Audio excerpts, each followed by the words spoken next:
So hello guys, welcome back to my new another blog video. তো আজকের ভিডিওটা কী নিয়ে হতে চলেছে হয়তো তোমরা এই ভিডিও থাম্বনেল দেখে বুঝতে পারছো, তাও আমি তোমাদেরকে বলে দিতে চাই। তো আজকে আমি কলেজে আমার বন্ধুদের সাথে কী করলাম, কীরকম মজা হলো সেটা তো দেখাচ্ছি। তার সাথে রয়েছে আজকে মাছ ধরা দেখানো এবং এই রোদ্দুরের দাপট কীরকম রয়েছে সেটাই দেখাবো। সব ভিডিওটি তোমরা দেখতে থাকো প্রথম থেকে শেষ পর্যন্ত।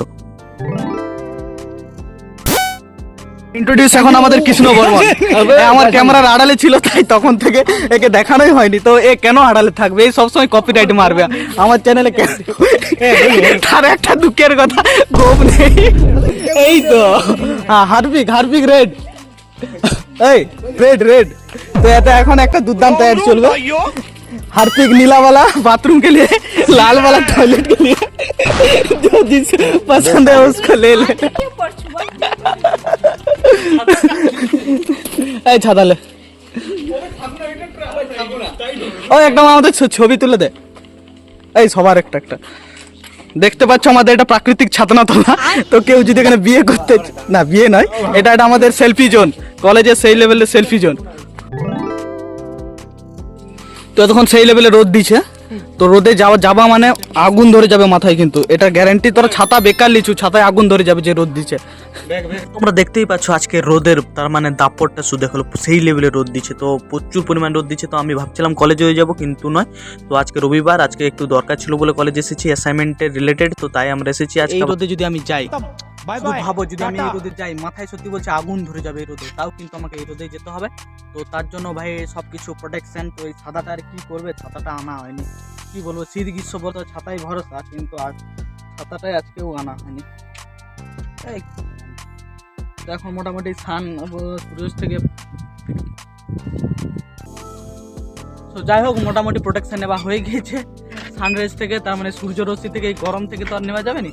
তো সূর্য তার মানে সেই লেভেলে রোদ্দুর দিয়েছে। তো মাঠটা হেভি লাগছে রোদ্দুরটার কারণে, ক্যামেরাও ভালো দেখাচ্ছে আর কি রোদ্দুরটার জন্য। তো ভাই আমার কিন্তু ফেটে যাবে তখন এই রোদ্দুরে, ভাই যে লেভেলে রোদ্দুর দিয়েছে। তো যাওয়া যাক, বাড়ি যাবে তখন। তো যাই, এই হচ্ছে আমাদের ভাঙ্গা রাস্তা। ভাই শুধু রোদটা দেখো ভাই, সেই লেভেলের দিয়েছে ভাই। তো এই রোদে একদম কি বলবো, এই রোদে যদি রাস্তার উপর যদি তেল দিয়ে ডিম দিয়ে দেওয়া হয়, ভাজা হয়ে যাবে যে পরিমাণে রোদটা দিয়েছে। দুদিন টানা মেঘলা ওয়েদার, বৃষ্টি, তারপর আজকে রোদ। ভাই ভাই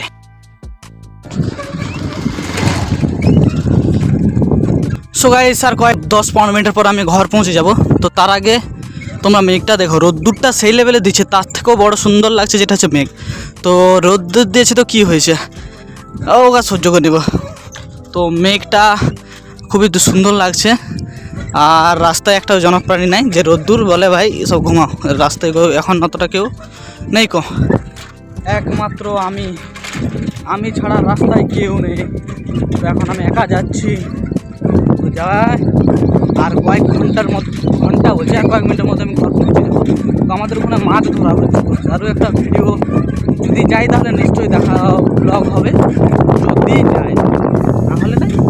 সো ফাইনালি আমি পৌঁছে গেছি সেই দুর্ধর্ষ লোমহর্ষ সেই রাইডিং রাস্তায়। তো এটা দিয়ে আমি শিখেছিলাম সাইকেল রাইডিং করা। তো তার থেকেও একটা বড় কথা, তোমাদেরকে আমি মাঠে যারা কাজ করছে তাদেরকে তোমাদেরকে দেখাতে চাই। তো এদের থেকে ভাই আমি যে কষ্টটা করছি খুবই কম, যেটা বলা চলে।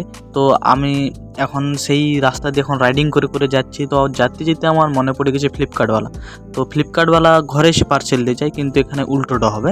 তো কি উল্টোটা হবে তোমরা শুধু দেখতে থাকো, দিলেই বুঝতে পারবে। আর এই রাস্তাটা রাইডিং, তো এই সাইকেল চালানোর মজাটা আমি নিচ্ছি। তো তোমরাও ভিডিওর মাধ্যমে এই সাইকেল চালাচ্ছি, তো এটা একটু এক্সপিরিয়েন্স করার চেষ্টা করো।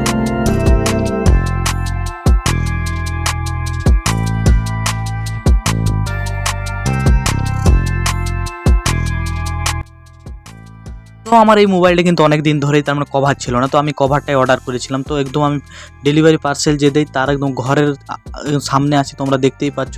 তো এটা হচ্ছে, তো তার ঘরের সামনে দাঁড়িয়ে আছে, আর এটা হচ্ছে আমার পার্সেল। তো এটা হচ্ছে কভার। তো এই কভারটা নিতে এসেছিলাম। তো এটা হচ্ছে তার ঘর। তো এটা হচ্ছে আমার কেটিএম। তো এটা নিয়ে এসেছিলাম।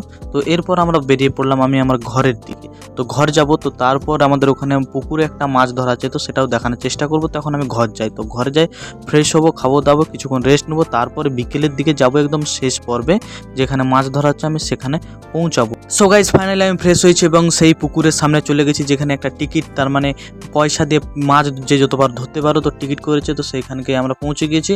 তো এরপর দেখতেই পাচ্ছ পুকুরে শুধু ভিড়টা শুধু দেখো, তো এখানে চারিদিকে লোকে লোকাকার হয়ে গিয়েছে, তো মাছ ধরা হচ্ছে তাই সবাই মাছ ধরা দেখতে এসেছে। তো আমি একদম অন্তিম পর্বে গেছি, তো শেষ পর্বে তো আর কিছুক্ষণের মধ্যেই মাছ ধরা শেষ হয়ে যাবে, একটা টাইম লাইন দেওয়া রয়েছে। তো দিনের সকাল থেকে এই বিকেল পর্যন্ত মাছ ধরা যাবে, যে যত মাছ ধরতে পারো। তো এই মুহূর্তে একটা মাছ উঠেছে, তো দেখতেই পাচ্ছ সেই মাছটা আছে ফলাই মাছ। তো মাছটা তারা ছাড়াচ্ছে, তো এই হচ্ছে আমি এখন এই পাড়ে ছিলাম, তো এই পাড় থেকে এখন সে পাড়ে যাবো, সে পাড়ের ভিউটাও তোমাদেরকে দেখাবো। তো মাছ শুধু লোক দেখো তোমরা, পুকুরে যে মাছ ধরা হচ্ছে তো অনেক মাছ ধরেছে। তো আমি একদম শেষ ছিলাম আজকে, তো ঘরেই থাকতে পারছিলাম না, তো কলেজে গিয়েছিলাম, না হলে পুরোটাই তোমাদেরকে আমি দেখাতাম কে কত মাছ ধরেছে, যেহেতু বাড়িতে নেই। তো শেষ পর্বে আসে যতটুকু করা যায় আর কি। তো এই যে ব্যক্তিটাকে দেখছো, এই যে এখানে দেখো গোপন সূত্র মারফত, তার মানে সবার কাছে যেটা জিজ্ঞাসা করে বুঝলাম, তো এই সবচেয়ে বেশি হাইস্ট মাছ ধরেছে বলে যেটা আমি জানলাম। তো এখন সবাইকে বংশী গোড়াতে, তার মানে ছিপ গোড়াতে বলছে, তো সবাই এখন ছিপ গোড়াচ্ছে। আর এই ব্যক্তিটা সবচেয়ে বেশি মাছ ধরেছে মাছ দেখার জন্য।